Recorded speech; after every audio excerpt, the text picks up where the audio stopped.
Hey, this is Mark, and this is episode 3 of the Why Are We Still Doing This podcast. Let's just get right into it. Why are we still walking around locker rooms completely naked, like no one else is there? I used to take my son to swim classes twice a week, and it was more of a swim team than anything, and it was pretty expensive. It was at Williams College, which is a pretty ritzy university in my area. Old guys love to walk around naked in locker rooms.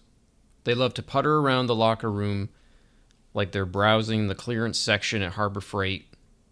Not a care in the world. Like they'll get out of the shower, dry off, then put the towel down on the bench, and walk the 30 yards to the sink to shave their face. Maybe they'll stop at the urinal on the way back, just buck naked. And it's always the boomers. I'm going to say it. Boomers, I'm calling them out. Their bodies have begun to deteriorate. Gravity has taken over. It's a bad naked. It's like that Seinfeld episode where Jerry has a girlfriend that always walks around naked, and one day he decides to use a floor sander while not wearing any clothes, and she's like, yeah, that's not good naked. This one time my son and I were at his swim class, and this guy came in from the pool area, probably in his early 60s, had just taken a shower, and had his towel still around his waist. He sits directly across from us and begins the most unorthodox process of getting dressed I'd ever seen in my life. Usually if I have to be naked in front of other people, other men, I'm going to try and get it where my genitals are exposed the least amount of time possible, right? Like, isn't that the goal? I'm going to have my clothes out of the bag, ready to go, my underwear in hand so that when my towel drops, the underwear goes on in the same breath. So this guy takes off his towel and sits completely naked while what felt like methodically unzipping his backpack to gather his clothes. And in a rare turn of events, the very first thing this guy puts on his naked body are his socks. What the hell is this? This is a little odd, is what I immediately thought. He might as well have put on a baseball cap first. Like, who puts on socks as the first item of clothing? And this whole time he was moving, he was about as fast as a snail on Vicodin. Like, sometimes I might do the thing where you still have the towel around your waist and you put on your underwear that way, just to be polite. Like, I don't want to see your junk. But the whole time this guy is getting dressed, my son is sitting across from him, looking. It's an old, wrinkly man. It's like coming across a head-on collision as an adult. As a kid, you can't look away for some reason. The second thing this guy puts on is his shirt. This is the weirdest fucking pathway to getting dressed. I'm like, bro, what are you doing? This is like that everything but a cup day at the office or school, right? This was everything but underwear day for this guy. Like, I was waiting for him to put on a monocle next. And just look up at me and be like, yeah, that's right. This is how I get dressed. Then he grabbed his boots, and I was like, you gotta be fucking kidding me. I was fully prepared for him to somehow get his underwear on after putting on his pants and boots. Like, is this some David Copperfield routine? I felt like I was on that old MTV hidden camera show called Boiling Points. Like, let's see how long this guy can tolerate a naked old dude not covering his wrinkly balls. The underwear should be the very first thing that goes on. I don't know why the boomers love to walk around the locker room naked. And I don't know, maybe that's how they asserted their dominance back in the day. That's how they showed who was the alpha male in phys ed. The last time I took my son swimming at that college, this guy, right? So the vast majority of people who are swimming in this hour that I was there for him are children. Okay, it's a children's swim classes that are happening during like a 2-hour block. Okay, every now and again there will be some random old guy that somehow makes his way into the college pool. And my guess is these guys are maybe a college professor or someone associated with the college. And the swimming these guys do seems very leisurely. Like that old man at the YMCA swim where they're just kind of gliding along like a blue whale with their big gut and acres of back hair, just slowly going in and out of the water. Like the kind of guy you look at and go, oh my God, I'm getting in the same water as this person? Like chlorine is no match for whatever is oozing and emanating from his geriatric frame. So I come out of the observation deck and I normally go into the locker room to wait for my son while he showers and gets dressed, which is often very slowly. And I go in, turn the corner, and see my son in the shower with a few other kids. And this guy who was in the pool. And this guy's completely naked, showering, with 4 kids who are like 10 and under. And my son never showers naked after swim class. Like, none of the kids do. They all keep their suits on and just rinse off. But they had to sit there and stare at this mound of wrinkles and extra hair the entire time while they shower. I wanted to say to this guy, hey, buddy, read the goddamn room here.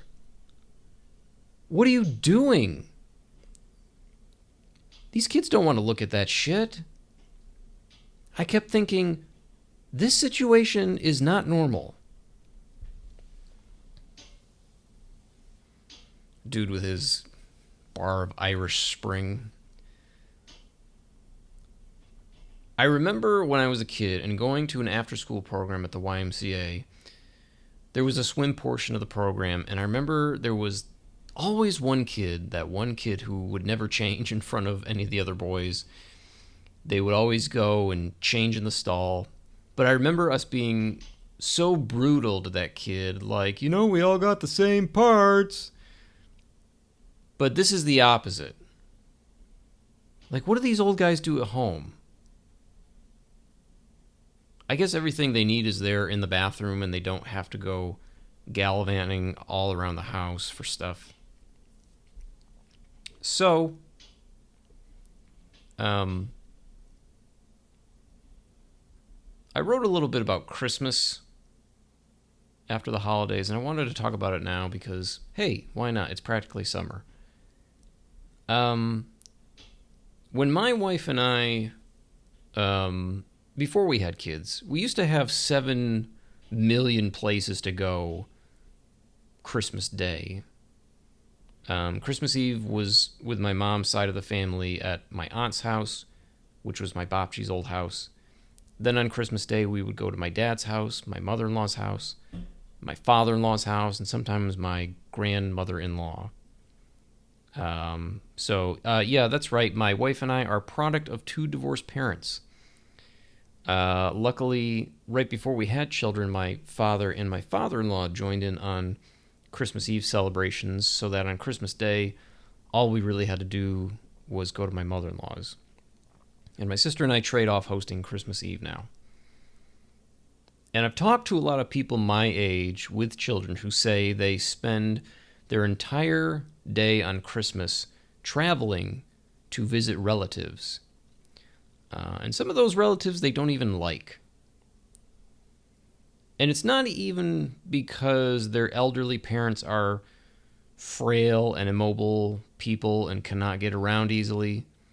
It's just because they're stubborn. and don't want to go anywhere. It doesn't fit their schedule. Like, that sounds like a lot of fun, right? Especially for the kids who got all those awesome new toys, and all they really want to do is stay home and play with them.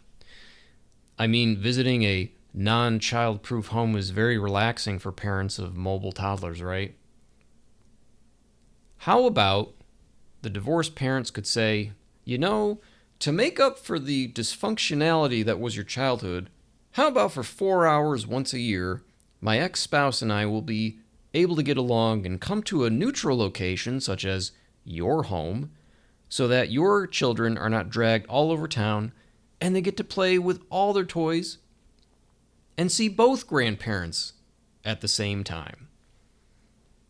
Because Christmas is all about the kids, right? Isn't that a Christmas gift in itself? For people not to travel to 4 different houses on Christmas Day?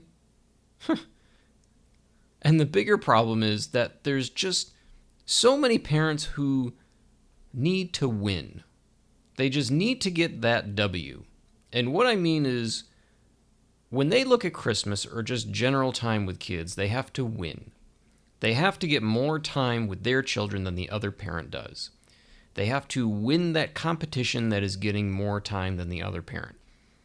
Now, there are some parents who don't want to win that competition at all, right?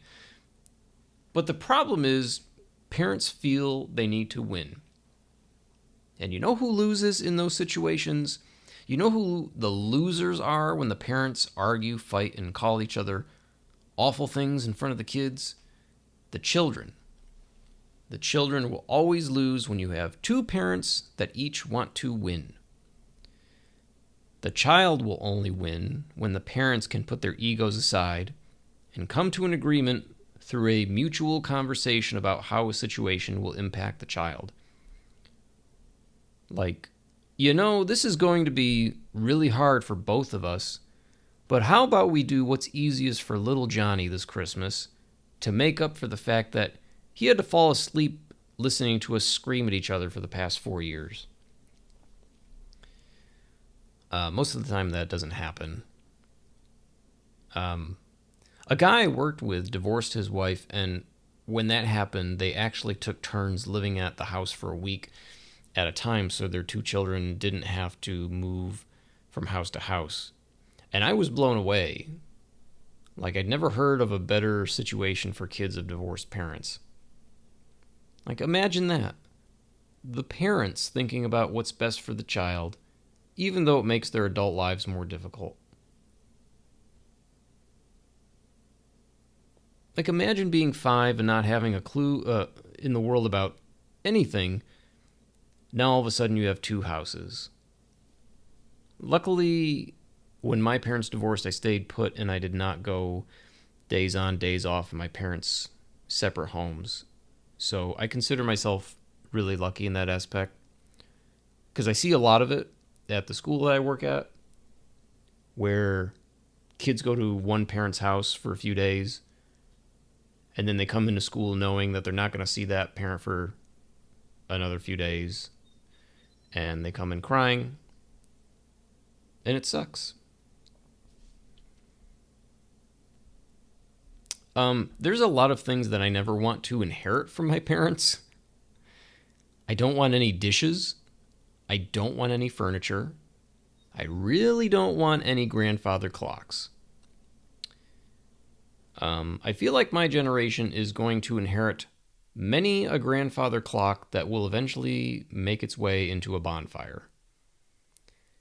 I think they're hideous. I have no use for one.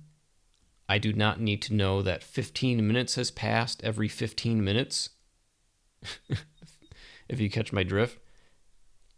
Like, using a grandfather clock to tell time in 2025 is like, it's just antiquated.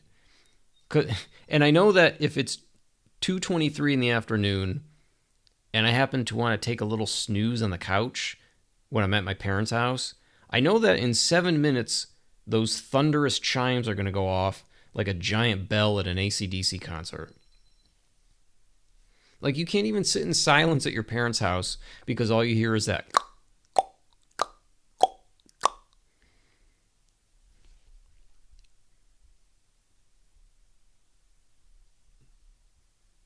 Like when you think about a grandfather clock back in the day, it was the epicenter of time in your grandparents' home. If they were in the kitchen cooking, and I'm talking about when they were when their parents were cooking, our grandparents, and they didn't know what time it was, they'd have to stop what they were doing, walk into the parlor, and look at the clock, right? The almighty grandfather clock. It was like a time god in their house. It was always in the corner of the room, watching everything you do. They didn't have a clock in their oven. They didn't have a smartwatch. Maybe they had clocks elsewhere in the home. But if you take a look around your kitchen right now, the time is displayed in at least two places. On the microwave and on the stove. I have three things, actually four places I can get my time from in the kitchen. Microwave, stove, coffee maker, and a small clock my uncle made for us that hangs above our seating area. For most people in their 70s and up, that number is probably around 3, counting their television on their kitchen counter, which is playing MSNBC all damn day. I think parents are expecting their children to inherit their belongings, whether they want them or not. Parents who have a ton of stuff that their kids don't want, like antiques, collectibles, gaudy furniture, are never going to get rid of that stuff. They're going to leave it for their kids to deal with. Like, doesn't it make sense to say, I know my kids don't want this, so why don't I sell it now because I know what I can get for it, take that money and give it to my kids, or just spoil myself with a nice vacation, rather than having my kids sell it for a fraction of what I could get for it now because they're just going to want to get rid of it as quick as possible. I told my mom, the grandfather clock is the last thing I want from your house. Okay. It would make nice firewood. And I'm sure it would still go off every 15 minutes while it's burning. I'm sure I would unleash a great curse if I actually burned my grandparents' grandfather clock.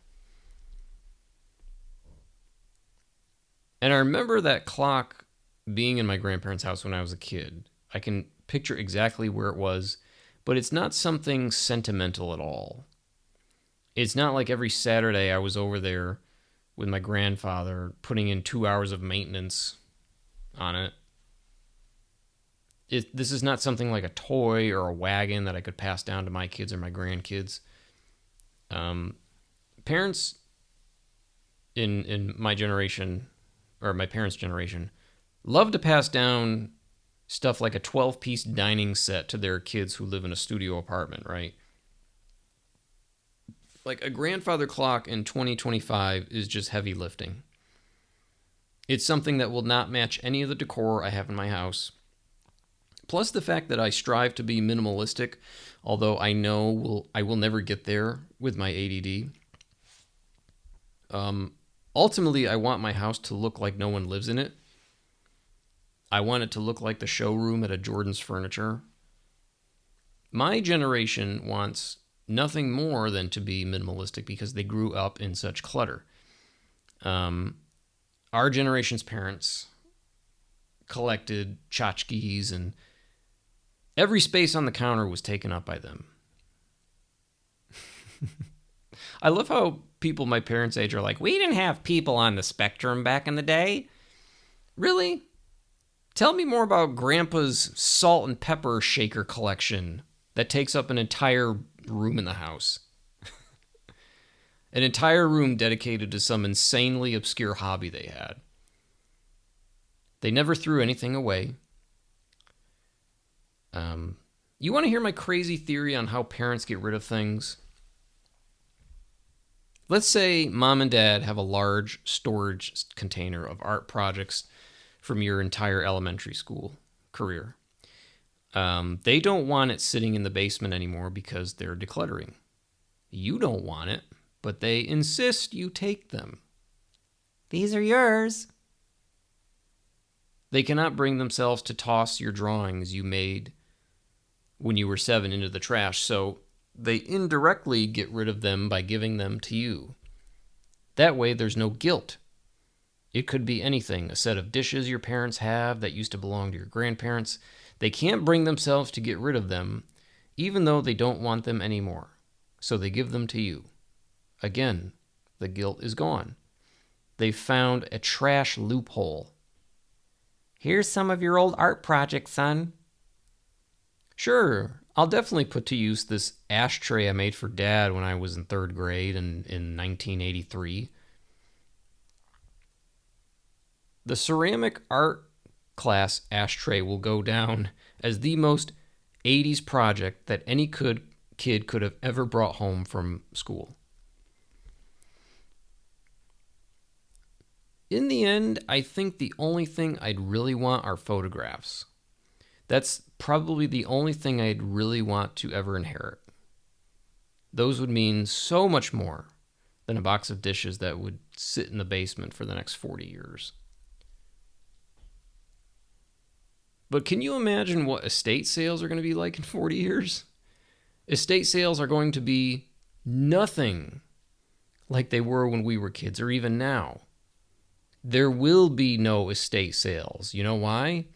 Because people in my generation are going to have nothing to give away, because they're not going to hang on to anything like our parents did.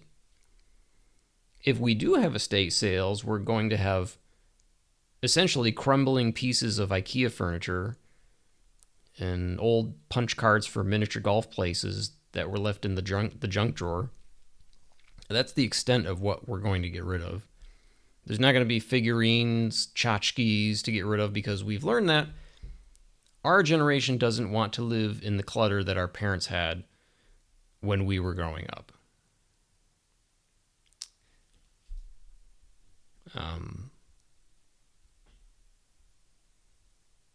Came back from the airport not too long ago. I was in Florida for a couple days, all alone, just me, and it was wonderful. Sometimes you need that alone time, especially when you have kids and a spouse. I guess when you have neither of those things, it's always alone time. I went to Disney World for 2 days by myself, and it was friggin' awesome. I just can't explain what it is about Disney World that I love, but it all comes down to how it makes me feel. And Disney knows how to rip your heart out and show it to you. A lot of people say, oh, Universal Studios is better, this and that. And the thing about Disney versus Universal is this. People go to Universal to ride roller coasters. People go to Disney to heal their soul. I know. Wicked, wicked cheesy. But seriously, though, people cry when they watch the fireworks show on Main Street in front of Cinderella Castle. It heals their inner child. Without a doubt, Disney superfans have the most trauma. People go to Universal and go on a roller coaster and are like, woohoo, that was fun. People go to Disney and are like, every single worry I have is left at the gate. You just can't compare the two. And Disney has been around longer than Universal, so there is a ton of nostalgia that Disney knows how to capitalize on. Like some of these Disney films that turn into attractions are almost 90 years old. Snow White came out in 1937.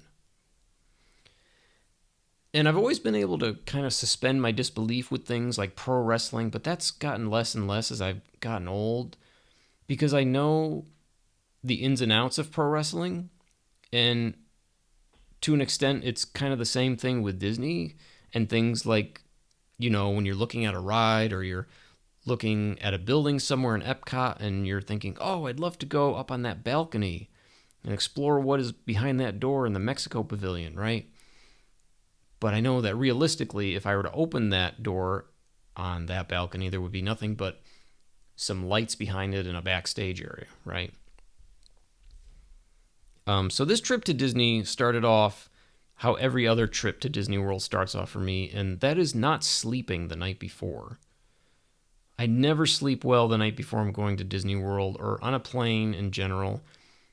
It's like that old Disney commercial where the two kids are up talking about what they're going to see and do once they get to Disney World, and then the parents come in and say, "Boys, it's time to get some sleep." Then that one kid goes, "We're too excited to sleep." That's me. I'm too excited to sleep. I travel all the time, but I feel like I do get anxiety when I fly. And I don't even know why half the time. I think it might be just getting there, but I had an epiphany last time I flew, and I think the one thing that gives me anxiety is TSA. TSA is like, first of all, no one in that airport wants to be there. Nobody in an airport wants to be there, including TSA. Nobody wants to be in an airport waiting for their flight. TSA doesn't want to be there and be putting their hands in other people's underwear in their bag. I've never seen a TSA person smile. Maybe once, okay? I don't know. I feel like TSA people were once teachers that changed professions because they just couldn't handle it anymore. Like, you've got these people, take your shoes off, hats, belt, put them in the tray. TSA workers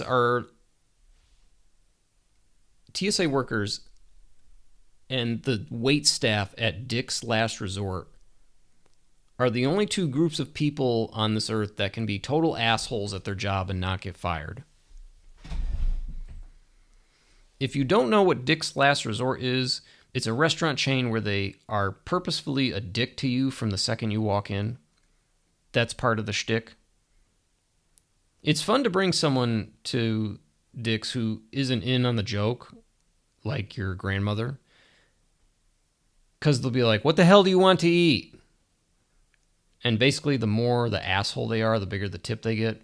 Anyway, that's usually when I'm anxious at the airport, because it's like when you're at the bank and you're trying to get all your shit together at the counter while there's a huge line behind you, or you're at the grocery store and there's people behind you and you just want to get moving along so they're not breathing down your neck. That's what TSA is like. Being in the line at TSA, you have to essentially half undress, take your belt off, take your shoes off, take everything out of your pockets, and you got to do it quickly because the guy behind you in the Margaritaville t-shirt that's just a little too short for his belly is just eyeballing you, waiting for you to hurry up. Anyway, I tried to go to bed early the night before my trip. I tried to go to bed at like 8:30 and planned to leave the house at like 3:30 for the airport. My flight left at 6:15. Takes about an hour and 10 minutes from my house to this particular airport. And the cool thing is that I have two airports that are almost equidistant from my house, with one of them being maybe an hour and 10 minutes and the other being in about an hour and 40. So I went to bed at like 8:30 and I'm thinking, I'm going to get like 7 hours of sleep. I'm going to wake up and feel rested and refreshed. And of course, I couldn't fall asleep right away because I was too excited to sleep. So I was so tired, and this was at like 5:30 in the morning. I'm in the airport, and I'm looking around at people getting Chick-fil-A at 5:30 in the morning, and I'm thinking, apparently Chick-fil-A does breakfast? Most likely when one of these fast food places all of a sudden does breakfast, it's the same menu as the nighttime, but everything has eggs on it. And there's a side of hash browns you can get too. Like at one point, I went to the bathroom right when I got through security, and then right before I boarded again, I went again.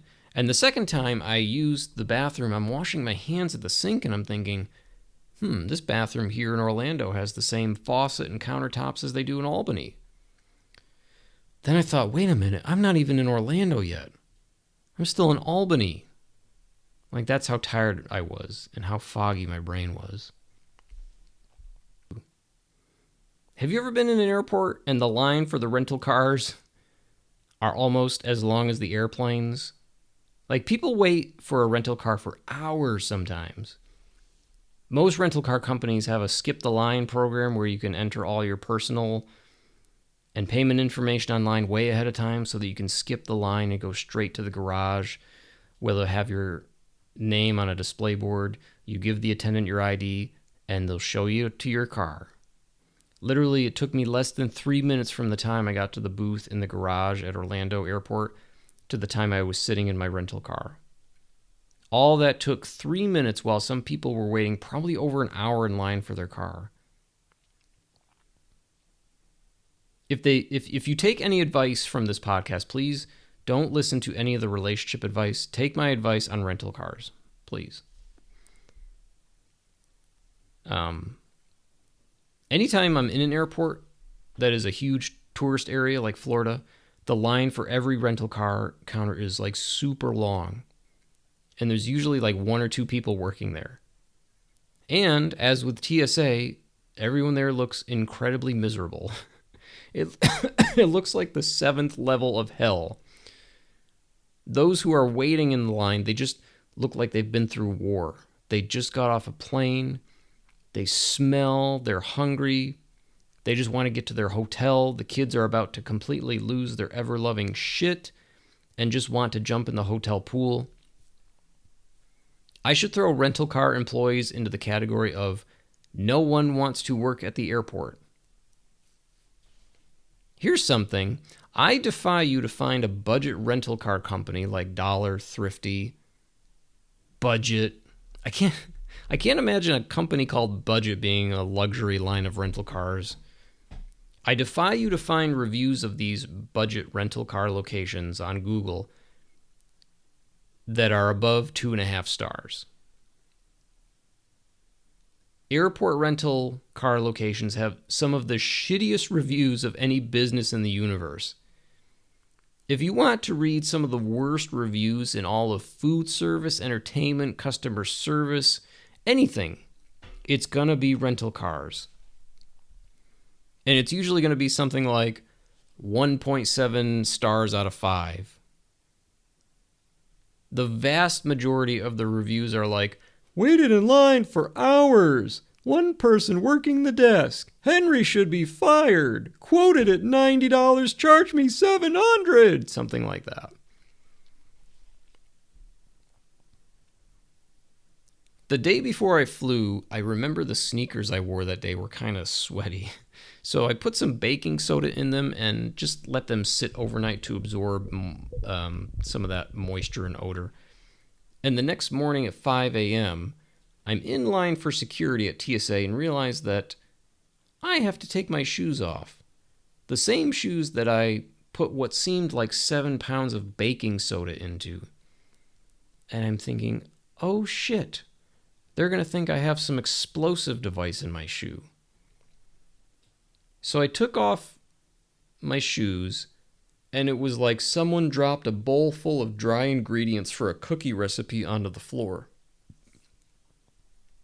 Baking soda everywhere. I frantically rubbed it into the carpet as much as I could have and was just waiting to look up and see some TSA agent yelling, "Swarm, swarm," into his walkie, thinking I was about to light a match to whatever mystery powder was on the ground.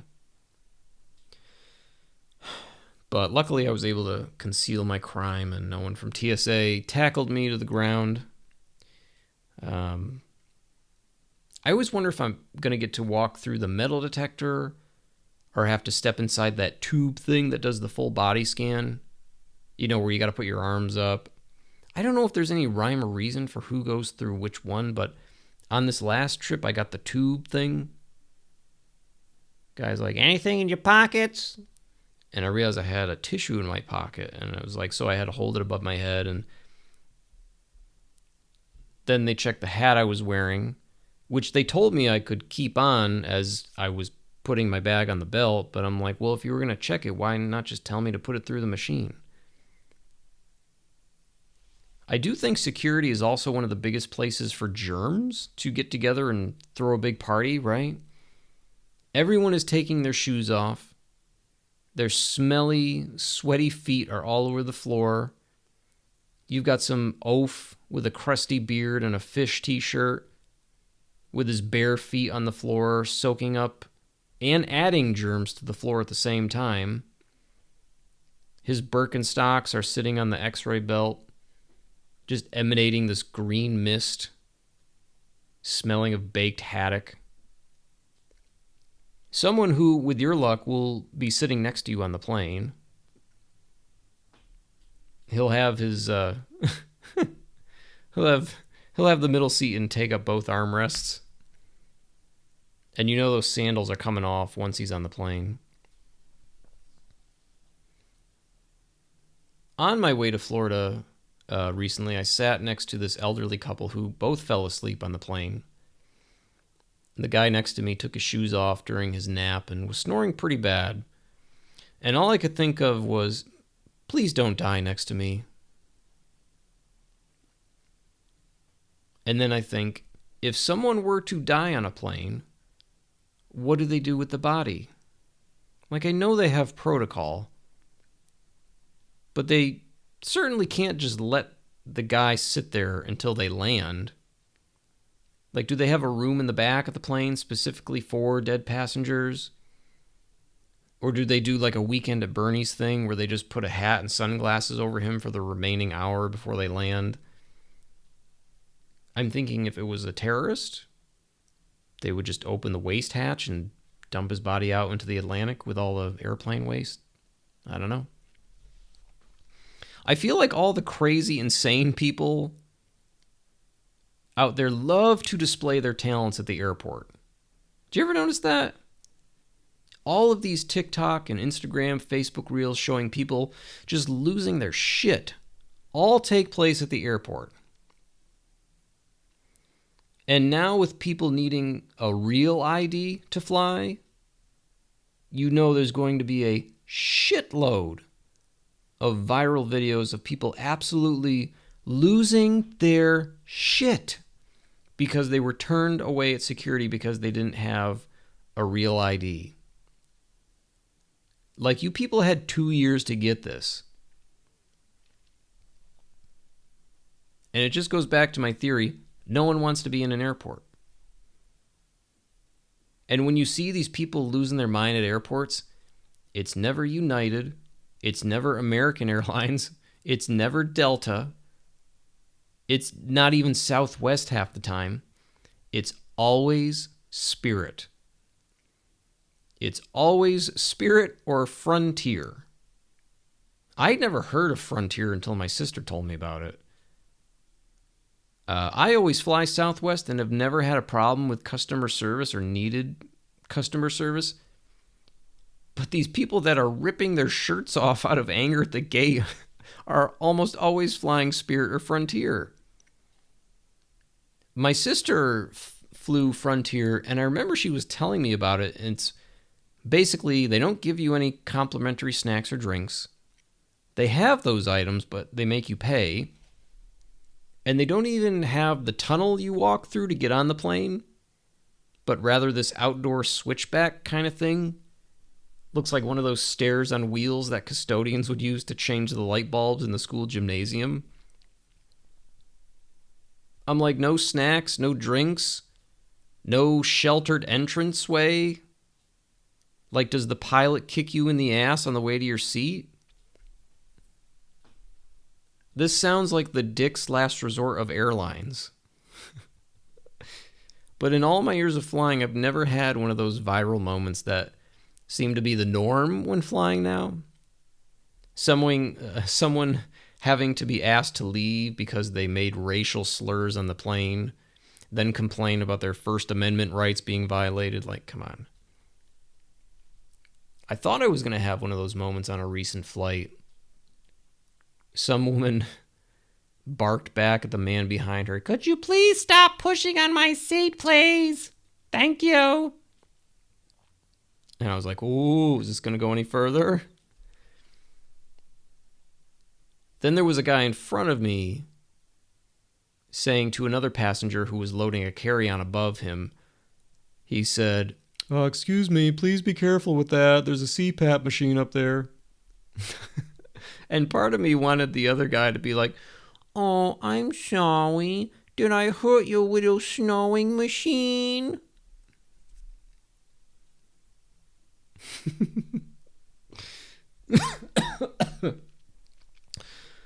My mom's, or my friend's mom, had a CPAP machine when we were kids. And anytime we stayed over his house, we would see through the crack in her door her lying on her bed with it asleep. And the first time we saw it, we said, "Joe, why is your ma wearing a spacesuit?" And we would all laugh. And ironically enough, one of those friends now regularly uses that same spacesuit today at 44.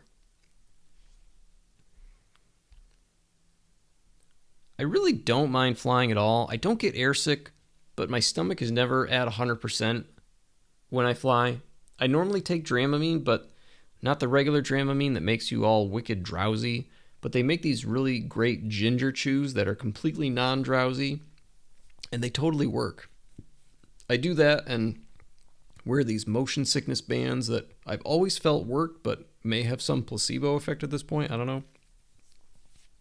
Anyway, I don't mind flying, but I'm never fully relaxed on a plane. I can definitely sleep on a plane, but it's usually the worst quality sleep. My mouth is open, my head is hanging out of the aisle. My head will drop and I'll spring up like a jack in the box. And I don't like landing. Takeoff is okay, but I don't like landing because I can't see the runway. I always feel like we're going way too fast and we're going to run out of runway. Or there's going to be this imaginary concrete wall that's going to spring up through a slot in the runway like in a Super Mario Brothers game. I think it goes along the lines of being a passenger in a car and never being fully comfortable as a passenger because I'm not in control. It's anxiety provoking. I'm not in control of the moving vehicle, car, airplane, whatever. I could never fall asleep in a car. The only time I ever felt comfortable sleeping in a car was when my mom or dad was driving, or now my wife. A lot of people have a fear of flying, and they probably don't even know why. Are they afraid of being so high up in the air?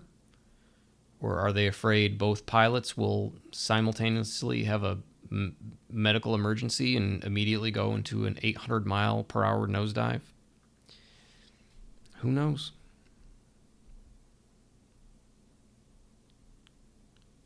Again, I love Disney World, but why are parents so set on not taking their kids to Disney World at a young age because they, quote, don't think they'll remember it? You threw your kid a 4th birthday party. They're 27 now. Do they remember it? I'm going to say signs point to no. But they had a great time though, right? I feel like a Disney vacation is at the top of the pyramid of things parents don't do with their kids until they're older. And I think the main reason is it's an expensive vacation. But I'm afraid parents secretly deep down are mad at their now 30-year-old child because they don't remember the $8,000 Disney vacation they took them on. Like, my daughter was 2.5 years old when we first took her to Disney World, and my son was about 9 months. Do they remember any of it? No. Do my wife and I remember it? Absolutely. Do we have piles and piles of photo and video that we will forever look back on? Yeah. For me, this was a no-brainer. I saw a video of a woman who brought her 92-year-old grandfather to Disneyland for the first time in his life. And he loved it. He was basically like, it was worth the hype. And you could use that same flawed logic with kids about Disney World with older adults in their 90s. Like, why take Grandpa to Disney for the first time ever when he's 92? He's just gonna die soon. He won't have time to reminisce. Like, shit, Grandpa died and we just took him to Disneyland yesterday. Wasted all that money on ears for him. The longer you wait, the less magic there is in a kid's eye. I'm not going to lie, bringing little kids to Disney World is a shitload of work. I can vividly recall my wife angrily folding up a double stroller with tons of shit in it so we could get on a ferry boat from our hotel to go across the water to Magic Kingdom. So by taking them later in life, sure, it's easier for you, but don't you want to go when they still have that magic in their eyes? You're like, oh, shut up, Mark, that's so corny. Maybe, but there will be a time when you miss the imagination your kids have. And I think my point is, and this goes back to what I talked about a while ago, about how don't waste time in making memories. The time goes by quickly. You've got 10 good years where they want nothing but your attention.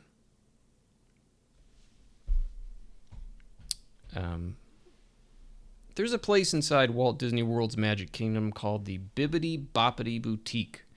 And this is probably the epicenter of where a lot of people go into credit card debt at Disney. So here, parents can get their daughters a royal makeover of sorts.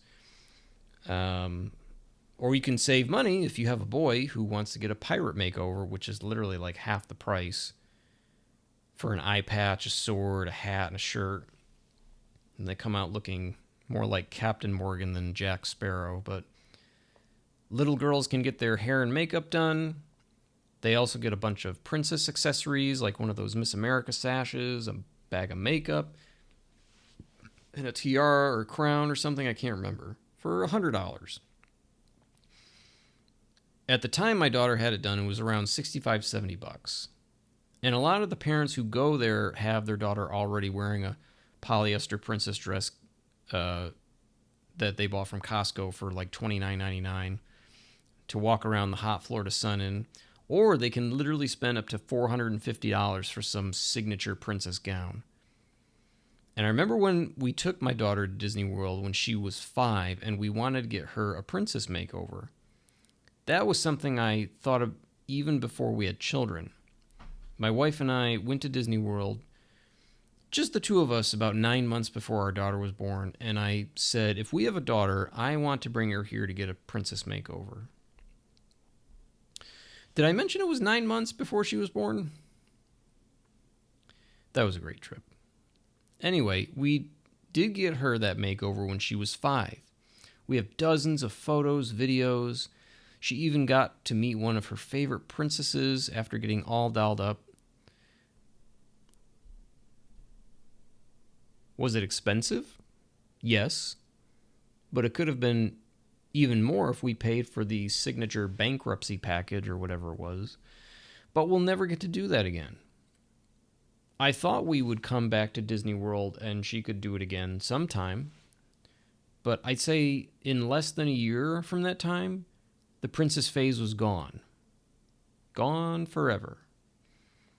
If we had waited another year to offer that experience to her, she may not have cared to do it. The princess phase was gone. Does my daughter remember that princess makeover? Not really. Do my wife and I? Of course. We remember how happy it made her in that moment. I remember playing with He-Man and Ninja Turtles toys from my childhood with my friends. I don't remember actively playing with them and what those scenarios looked like, but I remember it made me happy. And when I look at something like a He-Man or a Ninja Turtles from my childhood, like an action figure, it brings me a feeling of joy. So while we may not remember specific details, like how our parents and us as parents so desperately want our child to remember details, we'll remember how those things made us feel. And there is so much of a craving for nostalgia today. A craving for a pan pizza from Pizza Hut with a giant pitcher of Pepsi to pour into red plastic cups. I love when people say, man, Pizza Hut just hit differently when I was a kid. Pizza Hut tasted so much better. Well, of course it did. Everything tastes better in your life when it's stress-free. That's why people crave stuff like a retro Pizza Hut, because it reminds them of when they didn't have to worry about if they're going to be able to pay the mortgage this month. And personally, the 80s and 90s were just that awesome. But yeah, there's a lot of things that we ate and drank back in the day that we thought were pretty awesome, but as we get older, we realize we're absolute junk. Like those little hug drinks, the small barrel-shaped drink that was roughly 8 ounces of water, sugar, and food coloring. But on a hot summer New England day, after swimming all day, was like nectar of the gods. Especially when it was paired with a deli sandwich on Wonder Bread, with mayo and a side of Cheetos. That was the best feeling, wasn't it? The sun hitting your back while you're still wet from the pool, firing down some sort of meat on white bread, drinking some sugary drink that was just known as Blue. I feel like Kool-Aid had 78 different flavors in quotations, but the majority of them tasted the same. Like, I couldn't tell you the difference between regular fruit punch and Sharkleberry Finn. But, wait, is that a play on Huckleberry Finn? Am I just realizing that now? Oh my god. Probably not, though. Given that the picture on the Sharkleberry Finn packet is a Kool-Aid, the Kool-Aid guy riding a shark and not some barefoot kid in overalls with a straw hat. It's like those social media posts with pictures of Christmas from the 1980s, 1990s, and the caption is usually something like, Christmas was different back then. Of course it was different. It was 30 years ago. You had nothing to worry about. It was different. You didn't have to go to the DMV. You didn't have to do your taxes. Christmas is going to be different for me in 10 years. Christmas is going to be different for me in 20 years. Christmas now is more different than it was 10 years ago. The presents we give our kids are different. The presents my wife and I give each other are different. The presents my wife and I gave each other when we first met were meant to wow each other, right? The gifts we buy each other now are usually something for aches and pains. My wife bought me a heated neck wrap last Christmas. I said to her, I love it, but if you bought me this 18 years ago, I would have said, bro, really? I miss buying my kids the things I used to buy them. Buying them Play-Doh, crafts. I miss going to the section of the toy store where the princess stuff was and just taking my arm and just bulldozing an entire row of princess dolls and accessories into my cart. I miss picking out outfits for my kids in the morning. I miss picking out dresses for my daughter when she was 3. There's a mall about an hour or so from my house with a 2-floor JCPenney, and on the bottom floor way in the back, there's an entire Disney section. It's got clothing, plushies, toys, and princess dresses. And sometimes when I happen to be there all alone, which isn't often, I'll go to that section and just wander. And I'll look at all the stuff my daughter used to love, the dolls, the dresses, and just think about how quickly that time went by. There wasn't a day between the ages of probably 2 and 6 years old that my daughter wasn't wearing a princess dress. And that was just over a third of her life. I don't know. I'm a sentimental guy. Like, I'll be like, oh, look, honey, I kept the napkin from the first time we ate at Panera together. Anyway. So, I'm going to wrap this up. Thank you again for listening. This has been episode 3 of the Why Are We Still Doing This podcast. If you'd like to write in, you can email me at whyarewestilldoingthispodcast@gmail.com. whyarewestilldoingthispodcast@gmail.com. I will see you guys in episode 4. Thank you again for listening. Bye.